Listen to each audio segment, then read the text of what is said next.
श्रीमद् भागवत के 11वें स्कंद के 7वें अध्याय में भगवान श्री कृष्ण कहते हैं, जो कुछ मन से सोचा जाता है, वाणी, श्रवण, नेत्र आदि इंद्रियों से अनुभव किया जाता है, वह सब नाशवान है, विलास है, माया मात्र है। तुलसीदास जी अपनी भाषा में कहते हैं, देखिए सुनिए गुनी मन माही, मोह मूल परमार्थु नाही। जो कुछ सुनने में आता है, देखने में आता है, मन के विचार में आता है, बुद्धि के निर्णय में आता है, इंद्रियों की पकड़ में आता है, समाज की जकड़ में आता है, सब अज्ञान से सच्चा भासता है। वस्तुतः सब सपना है, मोह का मूल है। मनुष्य जब बूढ़ा होता है और उसका पुत्र में मोह होता है, तब पुत्र यदि कहने में नहीं चलता तो खेद होता है, और कहने में चलता है तो राग होता है। जमाई अच्छा हो तो अहंकार होता है, और बुरा हो तो विषाद होता है। अपने पुत्र के कोई संतान और दादा दादा कहता है तो मोह आता है, और संतान नहीं तो चिंता होती है। जगत के लोगों के साथ आपकी मित्रता तो वे आपका समय नष्ट कर देते हैं, और द्वेष से हैं तो अशांति कर देते हैं। अतः किसी की मित्रता करोगे, कब तक लोगों के बीच रहोगे? उठ जाओ और वैराग्य का आश्रय लो। जैसे साइकिल के पहिए निकाल दो तो साइकिल चलना मुश्किल है, ऐसे ही जीवन से अभ्यास और वैराग हटा दो तो प्रभु की यात्रा होना मुश्किल है। अतः आप ध्यान का अभ्यास करो, विवेक के साथ अपने भीतर छुपे हुए वैराग को जगाकर वैराग में ही राग रखो। संसार के राग से बचकर प्रभु परायण हो जाओ। जैसे कोई व्यक्ति आँखों में सूल नहीं भोंकना चाहता, ऐसे ही समझदार व्यक्ति अपने आप को विषयों के सूल नहीं भोंकना चाहता। जैसे कोई भी समझदार मनुष्य अपने भोजन में विष नहीं डालना चाहता, ऐसे ही हे उद्धव, जिज्ञासु व्यक्ति अपने जीवन में विषयों का विष नहीं डालना चाहता। अपने स्वरूप का पता नहीं है, इसलिए जीव बेचारा विषय विकारों में भटक कर अपना जीव गंवा देता है। समझदार लोग समझते हैं कि शरीर की नश्वरता क्या है। आग लगने पर कुआं खोदना पड़े, उसके पहले ही कुआं खोदकर तैयार कर देते हैं। बुढ़ापा आने से पूर्व ही शरीर को विषय विकारों में न गिराकर परमात्मा के ज्ञान में लगा देते हैं। सारी रात दूसरों की नींद खराब हो और लोग बोलने लगे कि बुढ़ा जल्दी मर गया तो अच्छा, उसके पहले ही समझदार व्यक्ति अपने अहंकार को मार देता है, वासना को मार देता है। चेहरे पर झुर्रियाँ पड़ जाए और चेहरा भद्दा हो जाए, उसके पहले वह अपना असली चेहरा देख लेता है। बाल सफ़ेद होने से पूर्व वह अपना हृदय स्वच्छ कर लेता है। आंखें कमज़ोर हो जाएं, कान बहरे हो जाए और मित्र संबंधी सब पराये होने लग जाए, इसके पूर्व वह परमात्मा को ही जानने की कोशिश करता है। जो समझदार विवेकी हैं वे समझते हैं कि यह सब 4 दिनों का खेल मात्र है। ये सब मित्र देखने भर के ही है।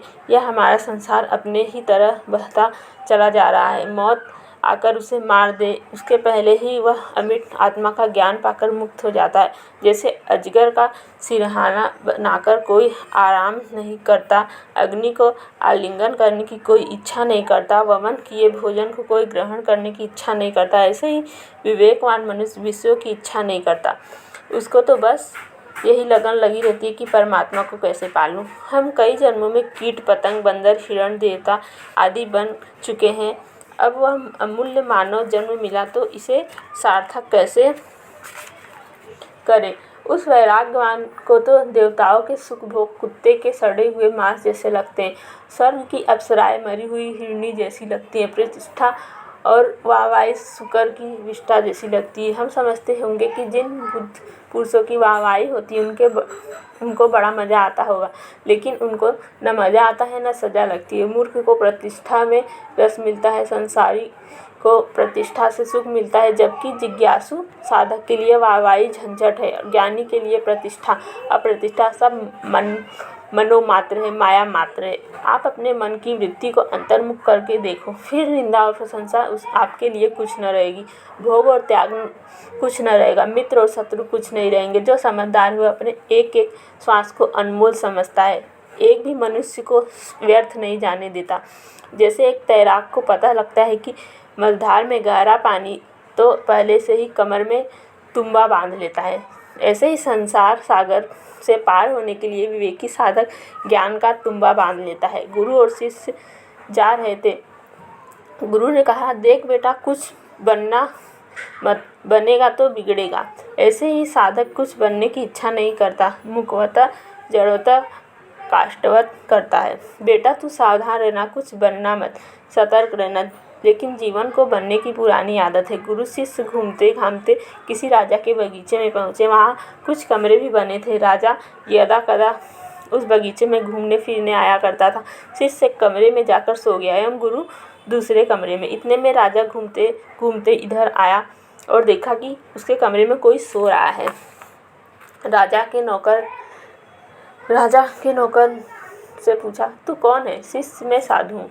नौकर ने उठाकर शिष्य के गाल पर एक थप्पड़ रख दी। डांटा, साधु है? कैसा साधु है? राजा के कमरे में राजा के पलंग पर बिना पूछे सो गया। साधु है फिर भी पलंग पर सोने का शौक नहीं गया। साधु है फिर भी आराम चाहता है। नौकर ने 3-4 थप्पड़ लगाकर कान खींचकर शिष्य को भगा दिया। राजा घूमते घूमते दूसरे कमरे में पहुंचा। देखा तो वहाँ भी कोई सोया है। राजा के वजीर ने पूछा, कौन है? बाबा ने कोई जवाब नहीं दिया। आखिर बाबा को हिलाकर पूछा, कौन हो? बाबा चुप रहे। राजा ने कहा, इनको डांटो मत, ये कोई सिद्ध महात्मा मालूम होते हैं। राजा ने आदर सहित महात्मा को प्रणाम किया। जब जीव कुछ बनता है तब अहंता से जुड़ता है और अहंता ममता की मार खाती है। इस अहंता ममता में कोई सार नहीं। अज्ञानी, पामर और मूर्ख लोग जिसको सत्य समझकर अपना जन्म गंवा रहे हैं, उस संसार में भी कोई सार नहीं। यह शरीर क्या, हाड़ मांस त्वचा रक्त और मलमूत्र से भरा देह जैसे कोई श्वास की खाल में पड़ी हुई खीर की इच्छा नहीं करता है, वैसे ही विवेकी मनुष्य दूसरे गर्भ में जाकर माताओं का दूध पीने की इच्छा नहीं करता। जैसे कोई विष्ठा की पाइप में सोने की इच्छा नहीं करता, ऐसे ही वैरागी मनुष्य दूसरे जन्म में माता के गर्भ में 9 महीने उल्टा लटकने की इच्छा नहीं करता। रक्त और पीप से भरे हुए खंड में स्नान नहीं करना चाहता। जैसे ही किसी पामर और जीव में गवा कर बुढ़ापे के पुत्र पौत्र के मुंह में फंसकर दुखी और संतप्त रहेंगे, अतः में पश्चाताप करते हुए मरेंगे, फिर विष्ठा के कीड़े बनकर दुखी रहेंगे। तुलसीदास जी महाराज जी कहते हैं, जो न तरे भवसागर नर समाज अस पाई, सो कृत निंदक मंदपति आत्महान गति जाए। जो मनुष्य ऐसा सत्संग पाकर भी भवसागर से तरने का प्रयास नहीं करता, जन्म मरण के चक्र से छूटने का प्रयास नहीं करता, वह कृतघ्न है, निंदनीय है, मंदमती है। ऐसा आत्महत्यारा अधोगति को जाने वाला होता है। फिर उसे कुत्ते, गधे, घोड़े, कीड़े जैसी नीच योनि में जन्म लेना पड़ता है। वृक्ष बनकर कुल्हाड़ी सहने पड़ेंगे। अतः बुद्धिमान मनुष्य कभी भी भोगियों का, मंदमतियों का अनुकरण नहीं करता, बल्कि साधु पुरुषों के संग में अपने जीवन को ऊंचा बनाता है। हे उद्धव, भोगी लोग तो वैराग की बात सुनते ही भाग जाते हैं। जिनके पाप बहुत बढ़ गए उनको ज्ञान वैराग की बातों में रुचि नहीं होती। जो पूर्ण परमात्मा है उन पर मेरी कृपा, गुरुजनों की कृपा, जिनको माता पिता का आशीर्वाद प्राप्त है, जिन्होंने विवेक वैराग का सहारा लिया है, उनकी ही बुद्धि काम देती है और वे संसार सागर में डूबने से पहले आत्मज्ञान का किनारा ढूंढ लेते हैं। हे दे, तुझे अधिक क्या कहूँ। हे पुत्र मेरे हैं, यह परिवार मेरा है, ऐसी दुर्बुद्धि का त्याग कर इन सबको मनोमात्र समझकर, माया मात्र समझकर इनका मोह त्याग दे। हे उद्धव, अब तू बदर की आश्रम चला जा, इंद्रियों की चपलता छोड़ दे, जगत की वस्तुओं की वासना छोड़ दे। यह सब मोह के मूल हैं, इनमें कोई सार नहीं। धनी होने में सार नहीं है तो निर्धन होने में भी सार नहीं। अब आसार माया मात्र है। शरीर विभक्त हो जाए। पड़ोसी कहने लगे कि बूढ़ा रात भर नींद खराब करता है, रोग घेर ले, इसके पहले ही बुद्धिमान मनुष्य निरोगी आत्मा को जान लेता है। लोग कंधे पर चढ़ाकर संसार में पहुंचा आए, उसके पहले ही वह अपने मन को आत्मा में पहुंचाने का यत्न करता है। मित्र कुटुंब जन मुंह मोड़ ले, उसके पहले ही अपना वह मुंह परमात्मा की ओर मोड़ ले।